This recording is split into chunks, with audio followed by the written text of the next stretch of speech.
Because of an ongoing police investigation inside the station, which is closed, and the Circle Line suspended both ways and the District Line can't run between Earls Court and Embankment. Also on the Underground, there are minor delays on the Piccadilly Line. On the trains, there are delays of about 40 minutes on Southern services via West Norwood, and Gatwick Express services are delayed by about half an hour. LBC Travel, I'm Joanne Webb.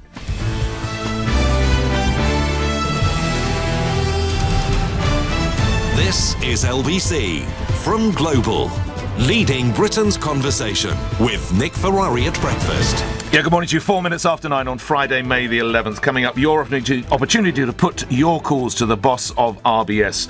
Possibly an historic day yesterday. More details on that in a moment. Plus, we'll respond to the conversation I had with London Mayor Sadiq Khan, banning the advertising was so-called junk food on the Tube network and other parts of London transport. It could cost somewhere in the region of £10 million in lost revenue, but is it a price worth paying?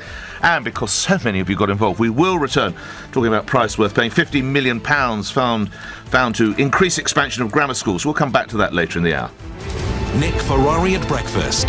Call 0345 60 60 973. Text 84850. Nick Ferrari at breakfast on LBC.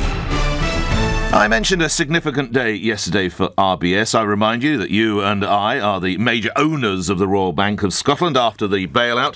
So when we see a headline in some of the business pages, RBS moves a step closer to dividend, obviously that can be deemed as good news. The Chief Executive Officer of the bank, Ross McEwan, good friend to the show, is in the studio. Why so significant, Mr McEwan? Good morning. Good morning. Well, it was a big day yesterday. I mean, I know it sounds terrible to be spending $4.9 billion US across the water. How did that hurt? How much did that hurt? Well, that hurts. I mean, it's a day where you have to reflect on the things that this business did back in 2005 to 2007 that we should never see done again. Not on your watch, just to remind my listeners. Please. Yeah, and not going forward either. I mean, it was a culture then in those days where we just didn't really look after the customer at all, and it was about making money and growing and growing. So delighted to be out of that time zone as well. Coming to the calls in a moment, it's fair to say that many in the city thought, I know it's a hell of a cheque to write, Ross, but they thought it was going to be bigger.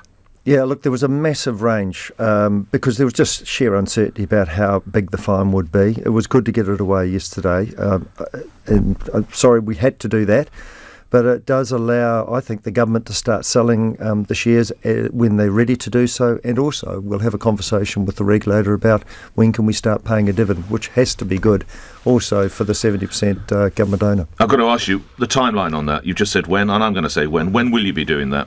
Well, we'll be going down the road to have a chat to the regulator sooner rather than later. But, you know, we've got to go through a process to make sure that they're comfortable this bank is absolutely stable, not just this year, but long term. And let's see what that takes. But I'd like to get that dividend going in the next 6 to 12 months. Next 6 to 12 months, OK. Lastly, before the calls, we mentioned this fine that's paid. Someone lost their job over that.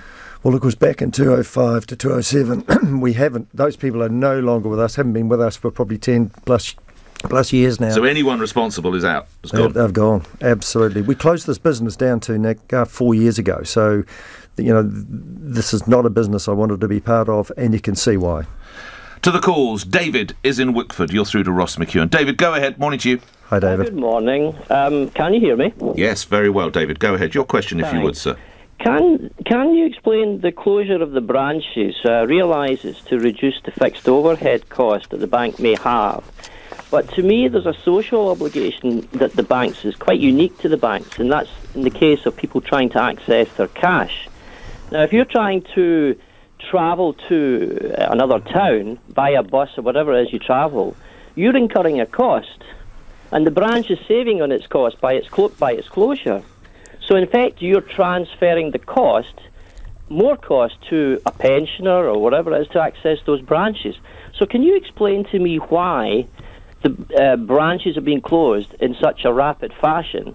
And I would suggest that really we should have governments to step in and say, look, if a branch closes, you're the last bank in that town, I'm sorry, we should have a last man standing policy, whereby if you're the last bank You have to stay. OK, stay on the line. I want to get Ross McEwan in. He can't really answer for government policy, but certainly can ask about answer about closures. Ross. And thank you, David, for asking that question. Can I just give you a few facts to start with and then give you the alternatives? Because I think it's really important that people understand there are alternatives today that weren't there even 12 to 24 months ago.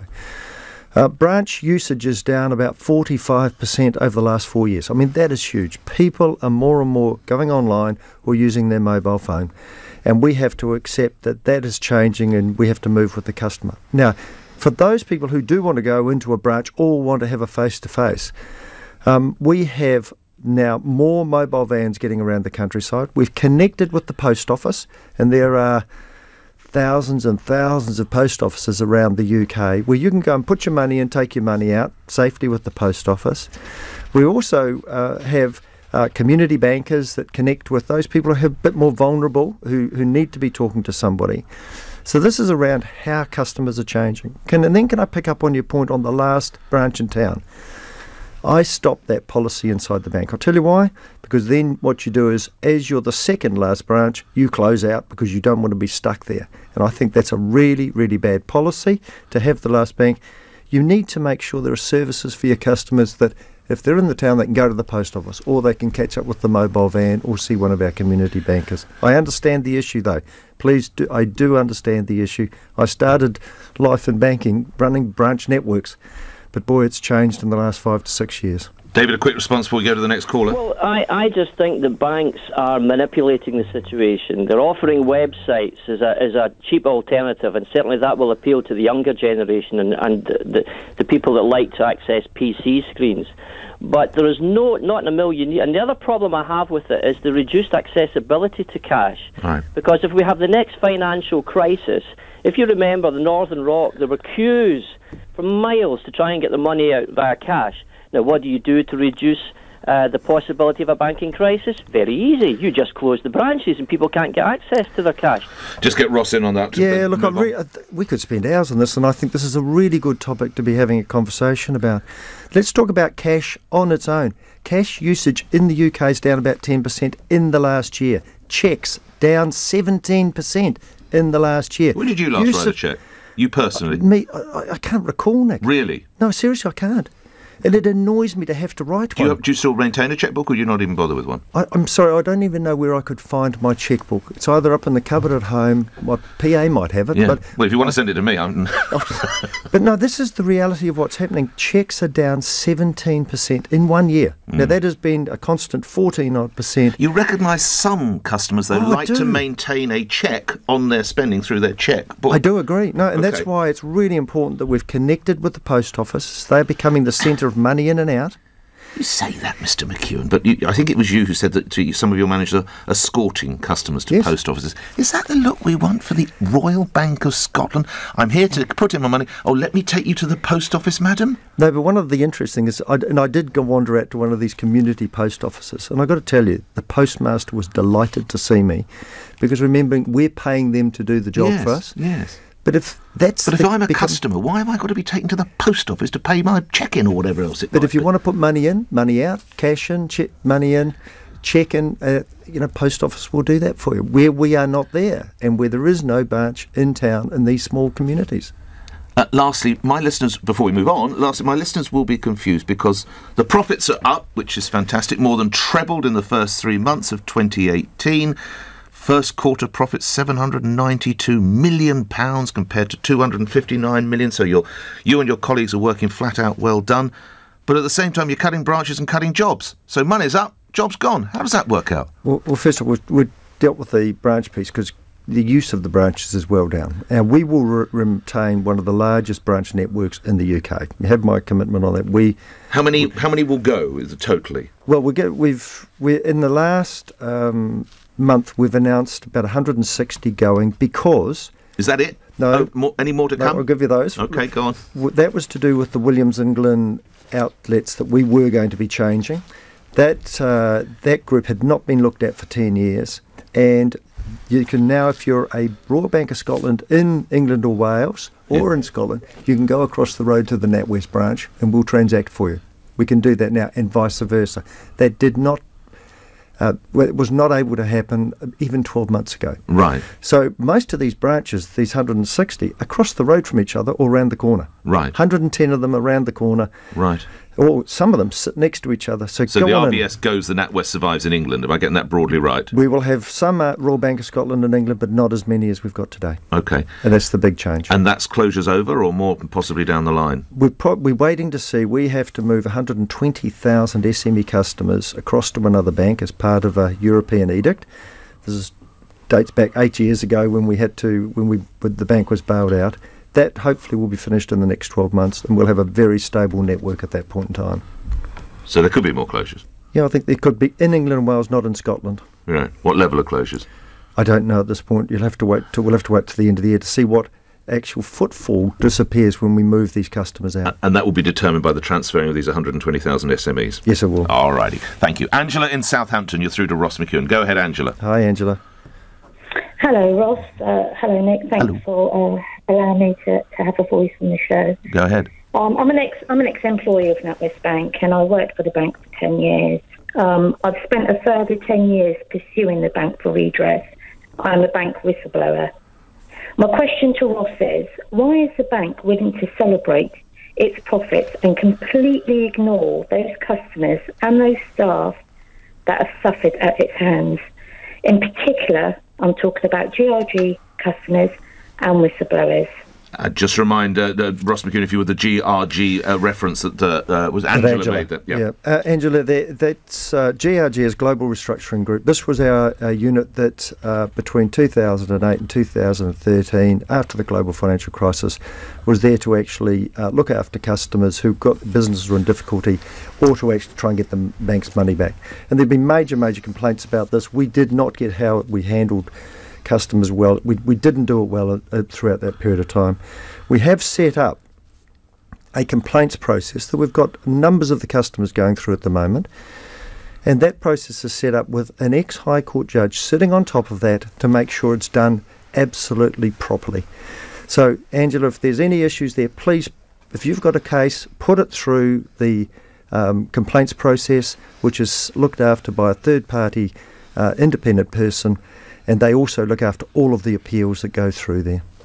Thank you for that. Let's Richard, before I come to your calls, a couple of emails and texts coming in with questions. This comes from Rachel in Bexley. What does Ross McEwan think is the long-term future for her high street branch banking? Look, the branch network will remain. I think she means everywhere, by the way, not just RBS, not just globally. Because you're seeing all around the world, not just in the UK. Branches close as customers move more and more online. I think there will be a very big part for it as part of a service proposition, but it will be around service and advice, because the transactions are disappearing quickly. Customers are doing themselves at an ATM. You're going into a merchant or a business and they're actually swiping your card now. Cash is becoming less and less and less. So over time, I think that trend will continue. Therefore, it's going to be a service and advice. This is what a branch network is going to be about. All right. Let's come to another caller. Richard in Sheffield. Richard, you're through to Ross McEwan. Go ahead. Morning to you. Morning there. Ross, I have a question, sort of a moral question, really. I looked up and the bank's projected CET1 ratio is 13%, which means that, 16%.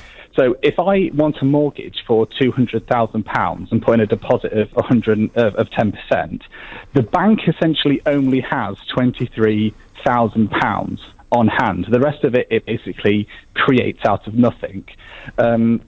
And you make it, essentially over the 25-year period, you make a profit of 878%. How do you morally justify that, basically creating something out of thin air? If I want £100,000, I have to go out and work for it. The bank essentially doesn't. You're beyond the monetary system. How do you justify that on moral grounds? I know it's legal, but how do you justify it on moral grounds? I'm sorry. Look, I don't know. I don't recognise your calculations. First off, particularly around the returns. Look, it'd be outstanding if a bank was making that sort of money out of that sort of mortgage. But we have to hold capital, and quite rightly have to hold capital in case something goes wrong with the mortgages or the unsecured loans that we have. And so a bank has a capital level based around the portfolio that it has and the types of risks it's taking. We've set that level at a minimum of 13%, which is quite rightly what you say. We're actually holding today, as you said, before the payment of this huge fine, about 16%. We lend you the money. There are defaults on that money. We actually have expenses of running that money. The returns are what this bank would expect to get out of a book of that nature because of the risk we're taking. But I don't understand the 600 and something % returns that you're talking about. You probably have to drop me an email on that one, Richard, and we can get you the numbers. All right, before I come to the next call, it's fair to say that yesterday's action has had fairly glowing reviews in the city papers, and indeed in the leading article, the leader in the Times, it says the time is right for the bank now, RBS, to be returned to private ownership. How do you respond to that, and if so, when? Well, look, this was one of the biggest issues that we had to face that now that it's resolved allows the government, I think, at its own time to actually start selling the stock. The Chancellor early on in the year said that he would like to be starting to sell about £3 billion worth per year each for the next 5 years. Mm-hmm. And given that we have resolved the mortgage-backed securities issue with the Department of Justice, I think it allows the government at least to consider the sales process, but it's in their hands. OK, so there's no sort of timeline yet? Not from us, it's their times, not mine. All right, we might pause briefly. We'll come back to calls in just a moment. A little bit late, but let's go to the Joanne Webb, who's at the LBC travel desk. Thanks, Nick. Still very busy northbound to the Blackwall Tunnel after a car broke down at Blackwall Lane. Gloucester Road stays closed outside Gloucester Road Tube Station because of an ongoing police investigation inside the station, which means the Circle Line's not running at all in both directions, and the District Line can't run both ways from Earls Court to Embankment. Also on the Underground, there are minor delays on the Piccadilly Line between Hammersmith and Cockfosters. On the trains, delays of about 40 minutes on Southern services via West Norwood, and Gatwick Express services are delayed by about half an hour. LBC Travel, I'm Joanne Webb. Sheila Fogarty, Monday to Friday from 1 p.m. And if you're saying for even half a second that I am an apologist for violent Islamist terrorists, you are mishearing me on a gargantuan scale. I knew what the IRA wanted. What do people want who blow up people in Manchester? I think you should read up a bit more on the IRA, Janet. Some of them are just psychos who like killing people. Leading Britain's conversation. This is LBC. Little Red Riding Hood has been trying to sell her grandma's home for some time now, but the estate agent's shining, sharp teeth have left her with sweat on her brow. Trust me, darling, I just want what's best for you, hence the added fees. However, she spoke to the friendly team at Property Rescue, who cut out the middleman and guaranteed a sale in as little as 48 hours with no fees whatsoever. Fast forward to living happily ever after. Visit propertyrescue.co.uk. Property Rescue. Fast forward to sold. This week at Lidl, explore a taste of the Far East. As a starter, try assorted spring rolls, $1.99. As a main, chow mein for just 99p. And for dessert, coconut ice cream, only $2.19. Visit Lidl this week to see the full Taste of Asia range. Subject to availability, NI may vary, selected stores while stocks last. An amazing kitchen, an amazing bathroom, an amazing hallway. At Amazing Tiles, our range of porcelain, ceramic and bespoke tiles can make any home amazing.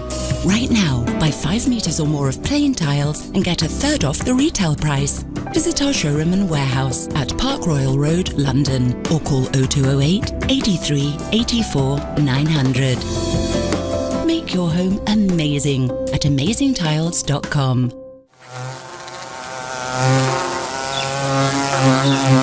Ah, the humble bee. Off to work they go. Amazing what you can achieve when you work together towards a shared goal. That's why we asked you, the customer, what you wanted most when we developed our new transit range. Your response inspired thousands of ideas, creating a new range purpose-built for every kind of business. Take the new Tornado Custom, our most professional and luxurious model yet. You can get flexible rear conference seats offering 30 different seating arrangements. Thanks for that. We couldn't have done it without you. See how we can all work together with the new transit range at Ford.co.uk. Ford. Together, we go further. Computers seem alone, but we are not, with capacity to learn for ourselves, like the AI program that wrote this script. At Hiscox, we recognise that as technology gets smarter, so do cybercriminals. Our business insurance gives you access to a network of specialists with expert advice in the event of a data breach. Hiscox. Ever onwards. Nick Ferrari at breakfast on LBC. With The Times, bringing you a broader perspective with diversity of opinion. Time's 9:22. You're listening to LBC News. Breaking at this time, Npower has announced it will increase annual energy bills by 5.3%, or some £64, likely hit around 1 million consumers. So that's Npower if you're with them. Gloomy news. Bills up 5.3%, average £64, around 1 million of you. Back to calls now to Ross McEwan, Chief Executive Officer of RBS. I know it sounds a lot, but it was a good day. That cheque they wrote moves them closer possibly to far better times. Steph in Westminster, you're on the radio. Your question. Good morning. Oh, yes. Good morning, Mr McEwan. I want to have a little chat about Brexit, really, and the no-deal scenario. Last December, you gave an interview to Bloomberg Television, I believe, where you specifically said, and I quote, "We have to get in a position of having certain operations so that we can look after customers no matter what happens." What exactly does that mean in the context of a potential no-deal scenario, Chief Executive? Yeah, look, thanks. Great question. We have said that we will set up an operation in Europe, and we've said Amsterdam, because we do have a licence in Amsterdam from that fateful purchase of ABN AMRO. So something came out of it then? Well, it was a licence, a very expensive one. So we have got a licence and premises and a senior team there now, getting ourselves ready, because even if there is a reasonably long time frame, instead of a very hard Brexit, we will still need an operation over there. But it's quite small for the size of our business. We have a number of European customers who we look after because they operate in UK, and vice versa, UK companies who will want to operate in Europe, and that's what the business will be there for. Quite small, probably only up to about 150 of our colleagues, and it will be there to look after customers. So when we last met, you said that the company, RBS, would enact Brexit plans by the end of March this year if no clarity had emerged about the Brexit situation, single market. Is that what you're saying has now happened then? You have done that? Well, we are hoping that there will be a transitionary period. So you've delayed it, this? Yeah, but you can only delay it for so long. And we are having to build, so we've got the licence, we're making sure that the capital is in place, we are making sure that we've got the right people, so no matter what happens going forward, because we have to be there for customers. All right, quick response from you, Steph. Yes, that sounds very positive, Mr McKeon, but from a day-to-day perspective for customers, for example, living in the European Union who deal predominantly in sterling, how would you feel that would affect them day-to-day? Will you be able to provide for them? Yes, we will. Because most of those people will be here in the UK and we'll be able to look after them. It's those who who have their businesses here, who trade in Europe or vice versa, that we need to set ourselves up for. All right, Steph, thank you for that. A couple of emails, texts and tweets coming in with questions. Pierre in Kent. Mr McEwan goes on about going to local post offices. What happens if there isn't? What happens if there isn't a post office in the town? I appreciate, Mr McEwan, you're not responsible for post offices, but it is a fair point. You will be aware there are some villages around United Kingdom where, unfortunately, the banks have gone, as have the post offices. Yeah, look, there are about 11,000 post offices. I mean, there's a huge number of post offices around the UK, but we also have mobile vans that are getting around to about 700 small villages and towns around the UK every week. So a specific day, on a Monday it's in this village, on a Tuesday, okay. All on our website so people can see, and they do an amazing job of one-on-one with customers as well, and particularly those who struggle to get out of their little village or community. Thank you for that. Jake in Manchester, you're on the radio. Jake, go ahead. Good morning. Hi, Jake. Good morning. Hi, Nick. Hi, Ross. Hello. Congratulations on the news this week, by the way. I just wanted to hear your thoughts, really, on the Labour policy surrounding the kind of nationalisation of the banks. Will it work? Is it feasible? Yeah, this is the idea the Labour Party would launch a consultation to break up the Royal Bank of Scotland and really do it in a totally different fashion. Ross McEwan? Yeah, well, look, I think they've said they'd like to consult on it, and we're very happy to have that conversation with the Labour Party. We've had a lot of experience of banking, but also breaking up banks and how it works or doesn't work, given we tried to extract out the Williams and Glyn business and how difficult that is. I think so. Where are we with that now? Is that completely laid to rest now? We're going through a process of actually having to ask 120,000 of our SME customers to actually move away from us. I see, yeah. So that is what the action was that we took. And customers will be given an option later in the year with some money attached to actually go to someone else. So they should hang on and wait and see what that offer is. But look, we're happy to work with any party that's in government to work out what's the best thing for customers, because I think that's what we're all trying to achieve. Jake, thank you. Bob in Raynham, you're on the radio. Bob, your question. Good morning. Oh, good morning there. Yeah, I've just got a letter from RBS telling me that they're closing my branch in Romford, but they're also saying that they're closing the ATMs. How many ATMs are they going to close? Good, Bob. We've committed where there is not an ATM within kilometre, we'll hold on to our ATM. But if there is an ATM somewhere else, and remembering they're free to use for customers, if we're closing, we will close. But we're making sure that there is an ATM within 1 kilometre of our ATM if we're closing out. Have you any idea how many ATMs that is you're closing? No, it won't be that many because, look, we've got one of the largest ATM networks in the UK. I think it's well over 4,000. So we are one of the biggest providers of ATM networks right throughout the UK. All right, quick last word from you on that. Yeah, there's quite a few. I think there's about 20 ATMs near me that are RBS operated. Well, respectfully, doesn't that... Are going to close? Yeah, but doesn't that underscore what the chief executive just said? You don't need 20 in a small radius, do you? Well, no, when I say a radius, that's up the whole borough. Okay, all right. How much? It's expensive running these. Thank you very much, Bob. It must be mighty expensive running these. Well, an ATM can either make you money or lose. Our biggest losing ATM is about £26,000 a year of loss. Because you're paying for the meter it sits on, you're paying for the money in and out of the thing, you're paying for it to be serviced and cleaned.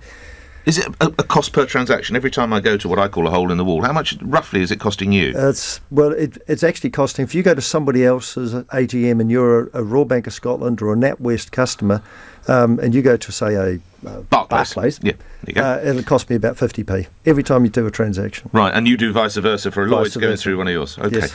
All right, we're coming to the last minute or so, and as I say, the publicity yesterday, or rather from yesterday in today's papers, is good.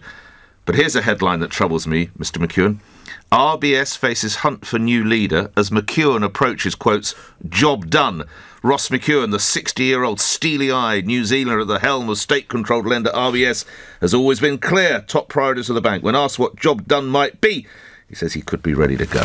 Say it ain't so, Mr. McEwan. I need to get a copy of that one. I'll frame that one. Look, job's not done yet. Job's not done. I've got a plan through to 2020. So, Nick, if you invite me again back to your show, I'll come again. So you're here through 2020? Yeah, look, I'd like to see the job done. Yesterday... And just explain that job done means that's it, delivering it back. Yeah. Well, that's been a big thing for me, is how do we get this back into public ownership? Yeah. So is that what job done is for you? Yeah. Public ownership, government money back, and then possibly a bit of retirement? Well, I don't know. You don't think about these things when you're in the job, because it's like you're flat out doing the job. You don't have much time to think about what the next thing is. But can I say, this bank yesterday settled one of its biggest fines ever. My objective is to get us back focusing on our customers again, because that's what a great bank should do. But it was a big day for the bank. For me, it's around let's keep going and get this thing back into the private ownership. The government has been a great owner for this bank. Let's be quite clear. Labor had to actually put it into the shape it's in, and I think the Conservative government has allowed us to get on and get this thing back into good shape, and now we can focus on customers. When McEwan took over at RBS, it was widely seen as the toughest gig in banking. Is that fair? Was it? It was a very, very tough business, and I think we're in pretty good shape now, and you're seeing yesterday was a very big day for our colleagues, but also our shareholders. But we've got you for at least 2 years. Well, I'd like to be around for a little bit longer, Nick. Cool. It's a bit like you. How long's your contract? Good question, Ross. You put me back. We've certainly got you for the next Rugby World Cup, then. We can talk about that. I'd like to talk about the Rugby World Cup anytime you like. All right, last two questions. Mark Carney's decision yesterday. You're obviously a very prominent banker. Were you surprised with that? There were some who were thinking there might be an interest rate rise. Clearly they're wrong. 7-2 was the score on the vote. Yeah, look, I think yesterday was always going to be a no, given the low growth out of the first quarter. And I think the Bank of England will wait and see what happens on growth going over the next 3 to 4 months. Okay. But we haven't got a lot of interest rate rises in our plan, probably only 2 for the next 2 or 3 years. Is that right? And minimal ones each time, I imagine? Yeah, I think it'll be small, because you don't want to shock an economy, and you certainly don't want to put a lot of pressure on those who have borrowed money. But it's, I think it's great if interest rates do move for those who have money. And lastly, I can't have a conversation, we only touched on it once. Brexit, how do you think the government is doing with negotiations? How do you think the whole Brexit position stands, lastly, Ross? Well, first off, I think we just need to give them the time to actually do the negotiation and get on with the job, because, the uncertainty will be a problem for a lot of people. And look, no comment until we see the outcome. Seems fair.